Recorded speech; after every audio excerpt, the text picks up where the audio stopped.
Our real lives are conglomerations of the total of our experiences, not just the ones we're comfortable with.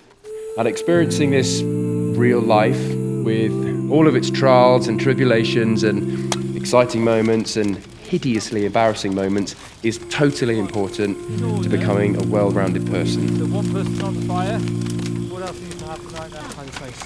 Set up tents. Unpack.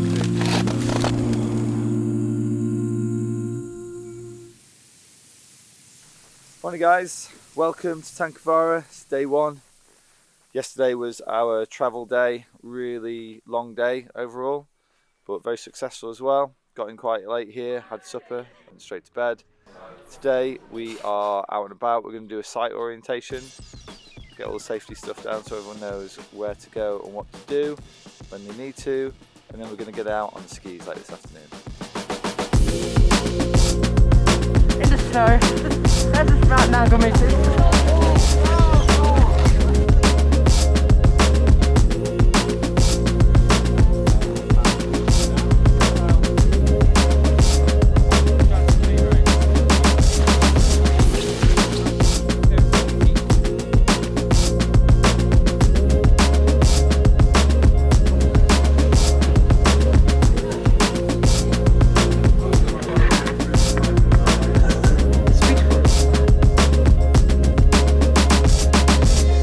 When we came in last night, it was minus 23, which is pretty good going. Today, I think it's a little bit lower than that, maybe minus 20. Yeah, pretty chilly. One of the more significant parts of what they do before they come here is to fill in a questionnaire. The questionnaire asks them to talk about their hopes and their dreams, and also their fears and anxieties. And from that information, we give each student on this trip a personal task. The personal task is designed to help them face one of their fears and also use one of their strengths or a number of their strengths to help other students with their fears as well.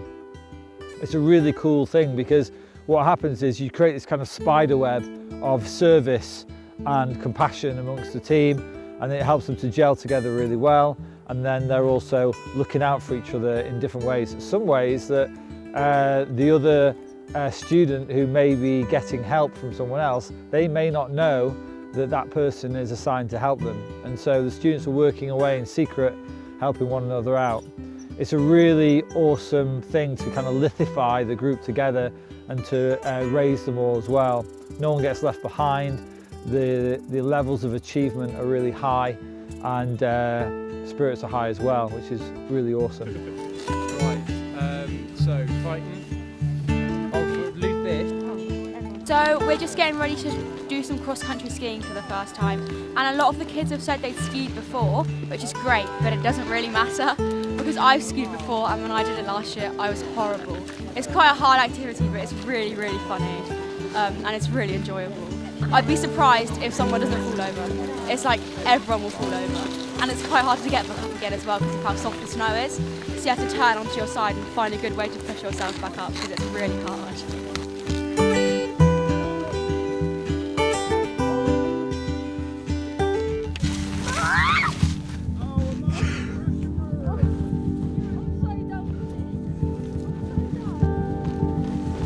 Hey, you got this.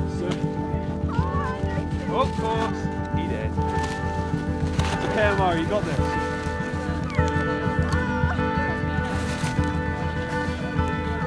So we've just gone on our first test of the cross-country skis. So we've probably been out about an hour and 15 minutes, something like that, not long. But the conditions are, oh, it's a lovely day. Underfoot though, it's very, very powdery. So going's quite slow. We've got quite a few in the group who have not been on skis before. So even though some of those who have been on skis before have found the transition a little bit tricky. So we've just been taking it slow.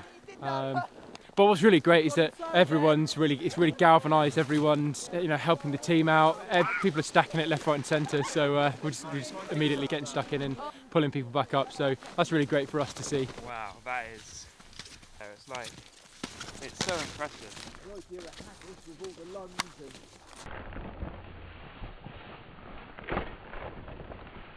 The thing I'm looking forward to most here is the night hike, because I didn't get to go on it last time. I don't know why. I just decided stupidly not to go on it. But it sounds really nice to just go up hiking in the middle of nowhere in the snow at night, just randomly, because you can. I'm most looking forward to going to camp out under a tree, because when the snow goes on the trees it makes a little dome underneath and you can camp underneath it, and I'm assisting 2 girls and that's their personal task. And we get to do a night hike for that, which is what I did last year, which is my favourite part of last year. Did you read first short sentence there?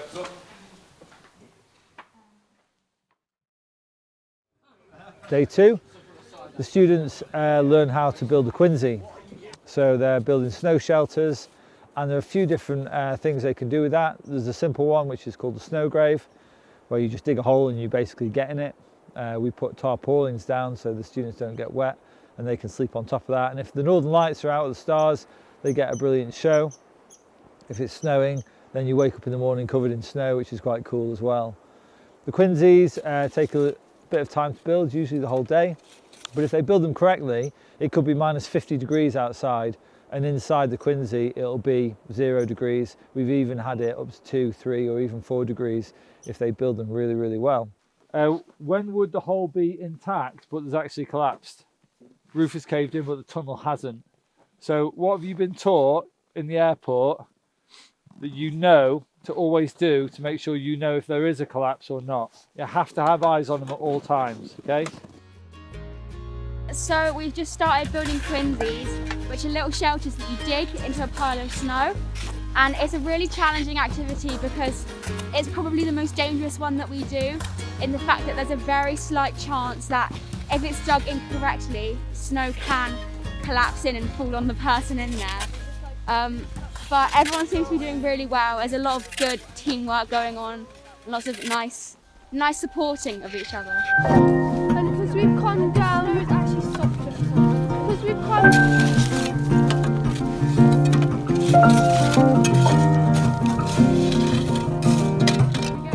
It's very easy to dig into, so just get your shovel up in this direction, scratch it in, drop it down in front of you, and then scrape it out for the next person to clean. Then the next one, jump in, have a go, bring this out, and if you just quickly move it around, you'll be able to get in there really quickly. It's super soft snow in there at the minute. It's actually going really well. I'm just trying to hollow out the bed bit, but at the moment it's really shallow. But I think we should make it wider. It's good. But it's definitely warmer in there. You can already tell I'm boiling hot right now. That's why I stopped, because I'm just so hot. So. How's it going, Ben? It's looking good. I reckon, to be fair, if someone slept in the pool, they could probably sleep in there already. So it's looking good. So it's progress.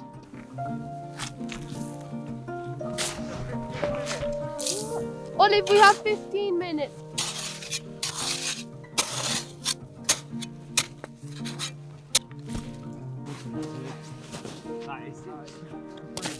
Oh wow! Oh, that's so cool! Wow, that is neat. Oh yeah, we're really excited. Well done for your hard work today. Yeah, I'm really happy. Yeah. And you're the first ones to do it as well. And we're the only ones sleeping in it tonight. Yeah, big respect for that. Well done. Yeah, I was saying excited. before you coming in, the attention to detail is very, very good. Even your entranceway is clear, it's You neat. said Rory Dawson had a neater one, and we couldn't deal with that. Yeah, that was really annoying. But he has steps apparently. But Yeah, that's he not what does, we got told. in That it. wasn't the brief. So technically that's non-listening. So it's better. You got some nice headroom here as well. Yeah. It's got space to move around. The roof is You really can have nice good and posture shaped. and still fit. Yeah. Thanks, guys. Good job. Yay, I'm really excited. Very cool.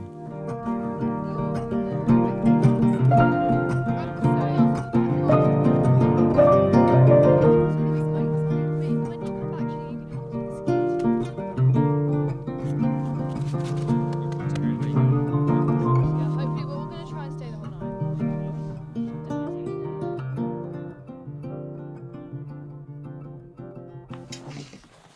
We are going on a night adventure and we are going to camp on ISO Tankavara, which is one of the biggest hills in the area.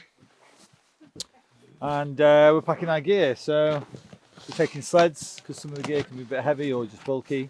Sleds go over the snow really, really well.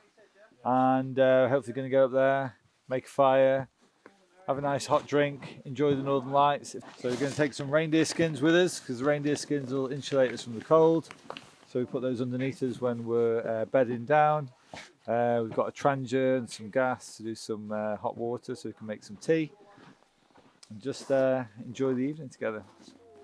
Oh, what's your soul saying? Oh, is your world changing? Oh, what's your soul saying? Oh, is your world changing? Your face tells me always. Middle of nowhere. Like, I can't really see anything. The amount of animal tracks goes mad. Like, I think that's a hare. Thought it was some big animal. Apparently I was wrong. So, but yeah, I'm on sled duties, so it's pretty big. But Benny's just swapping out, and then heading up to ISO Tankavara somewhere, sleep out, hopefully catch the Northern Lights. Nice. How many Ks have we got? How far are we going? I think it's 4 up, and then it'll be 4 down, back in the morning, somewhat like 6 o'clock for us. So, should be fun. Cool, crack on. Yeah, we're good.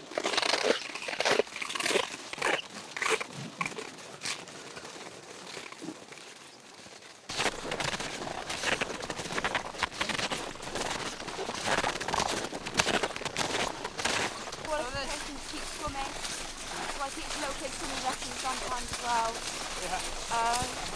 Basically it's anything really. I'm got quite good balance. Oh, I can't hear you. Sorry. We'll catch up this conversation later. Yeah.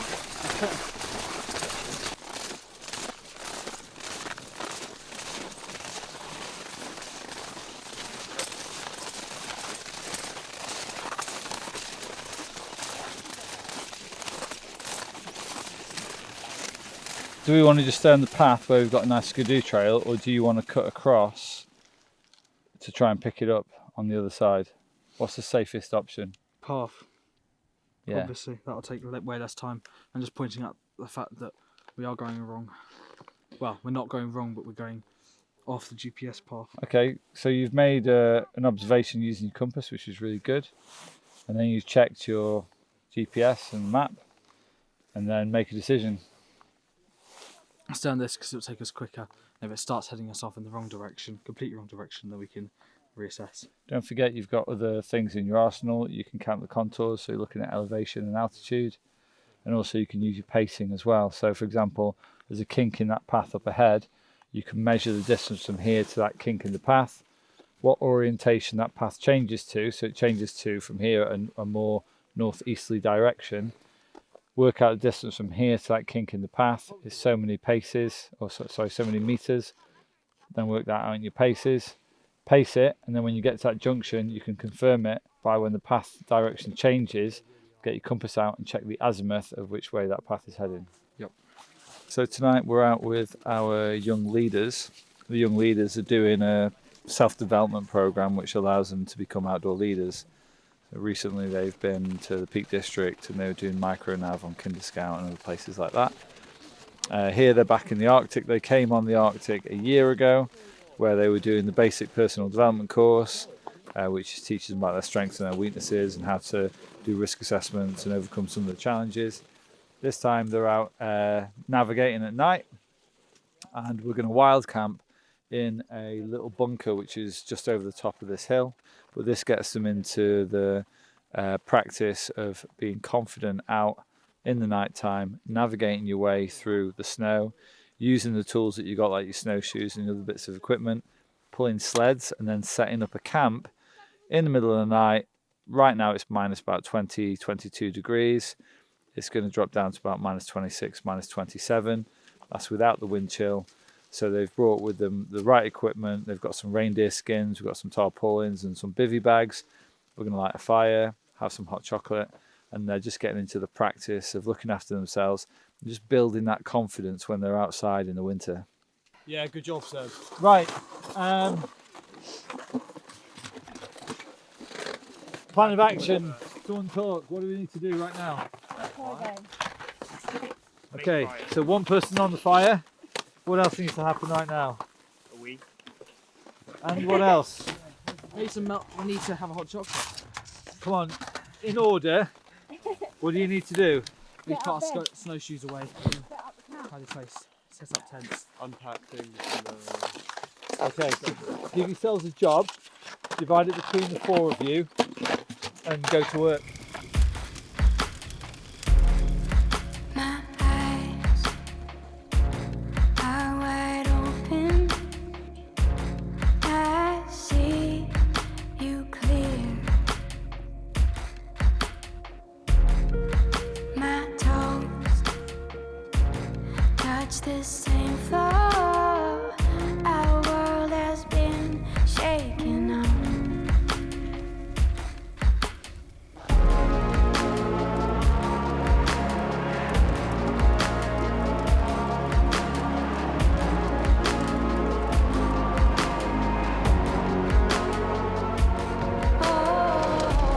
What's your soul saying?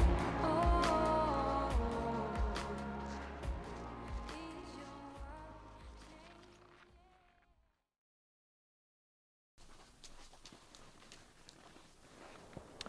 After that, the students are looking at going on expeditions, so we do some preparation for that. The students will learn how to create a base camp. The base camp involves putting up tents in the Arctic and or digging snow graves. And to help them, if they're staying there for a number of days, they'll build a wall which will protect them from the elements. Walls cut out of blocks. If the snow isn't very good, the students will pack down the snow using the skis, and then the next day they'll use saws and they'll cut the blocks like igloo blocks, and they'll build a brilliant wall. It shelters them from the cold, and also they can use it to sit on because we put a ledge in there, and they can also use it as a kitchen for cooking on as well.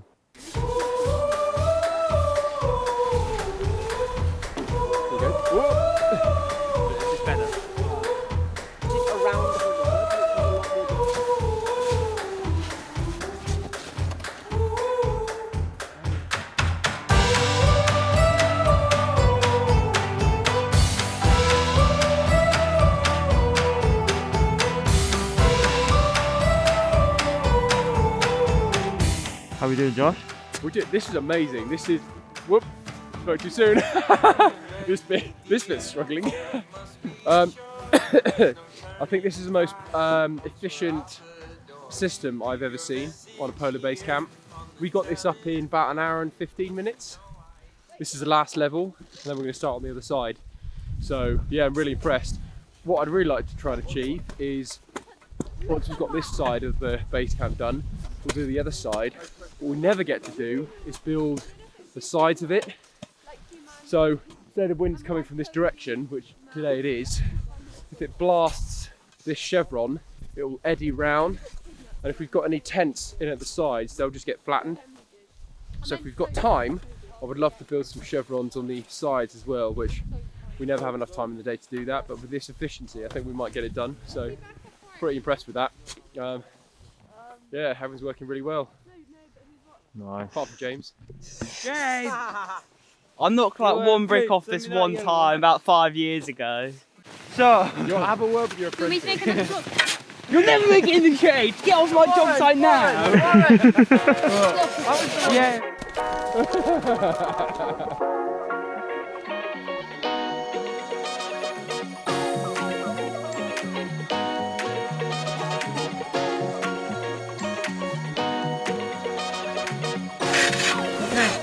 There. Yeah. Oh yeah.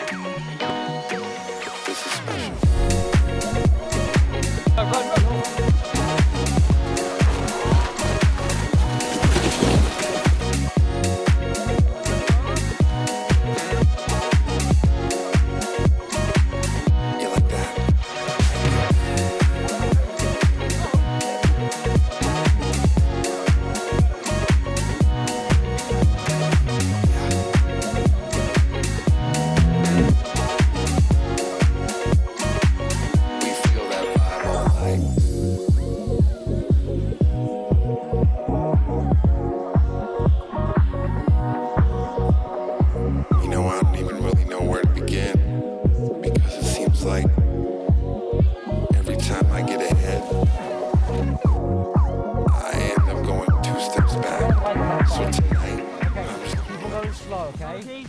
Wait. Put them in a pile, kid. Put him in a pile. Not on snow. Right, it's fine. What do we have to do after this? Guys, is there a rope around here?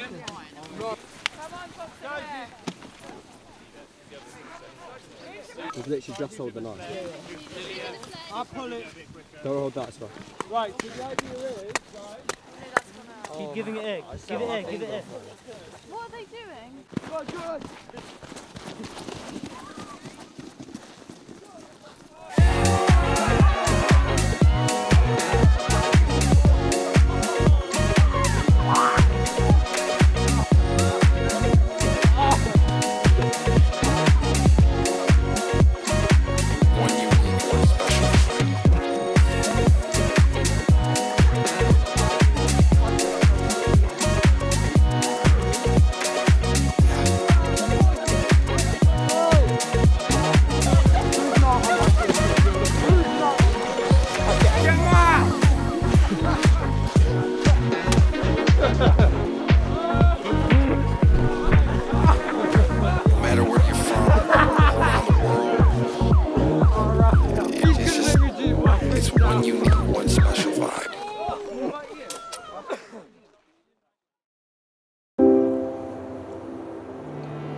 But it is our hike day. So we're doing a 9K today, going up Iso Tankavara, then dropping down the saddle, going up to Piku Tankavara. We'll probably have lunch right in the saddle because it will be more sheltered. It's a bit of a breeze today, so on top it's going to be brisk. It should be about 5 hours, depending on how fast we're moving, how quickly we can eat lunch. Should be great fun. It's a bit cold, but Finland. Luckily past pretty trodden, so it's going to be snowshoes off for a while, but then gets a bit into deeper, techier snow, where we'll have to start doing some nav, which will be good.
The last part of the expedition is where the students get to have a brilliant day with the Husky dogs. They go out, learn how the Huskies like to travel, get on a sled, and in pairs they go out and have a wonderful time in the wilderness with the dogs. It's a really brilliant thing to do, and again, it's on a lot of people's bucket list and maybe something that they'll never get to do again perhaps. Later on in the evening we have celebration, and the students didn't know this during the week, but during that week we are looking to see if the students have fulfilled their tasks that we've given them to help one another, and just to see how hard they're pushing the boundaries of their own abilities. It's not about the best person, it's about the one or two who have really pushed themselves and got out of their comfort zones, faced their fears and achieved something great for them. And we give out some really special prizes for those students and individuals which we've heard they treasure because they are worth a lot.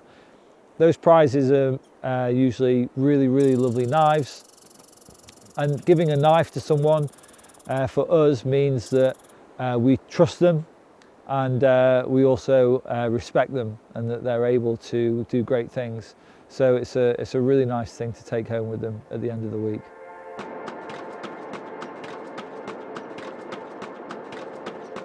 We're about to go Husky sledging, which is, in my opinion, the best activity of the trip. It's such a fun experience. You get a chance to ride in the sled and you get a chance to steer the Huskies, and it's so fun.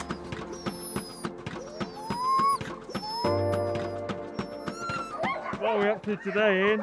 So there's some very excited Husky dogs here, ready to go Husky sledding. We've got a 5-kilometre circuit to go around, with the first ones out today. So the dogs are very excitable at the minute, as you can hear around us. They're just ready to go, they love it.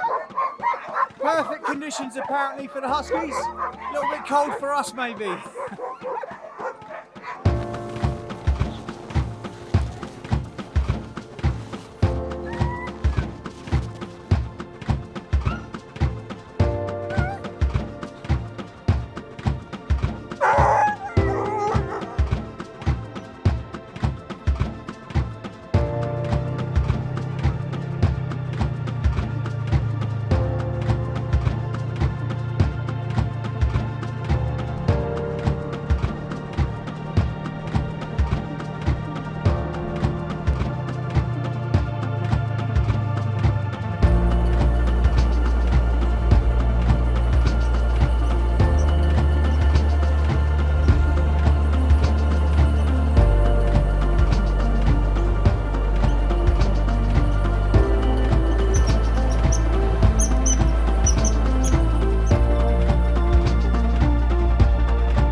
Settling for mediocrity is an incredibly high price to pay for the feeling of relative safety. Letting your comfort zone dictate your experience is no way to live.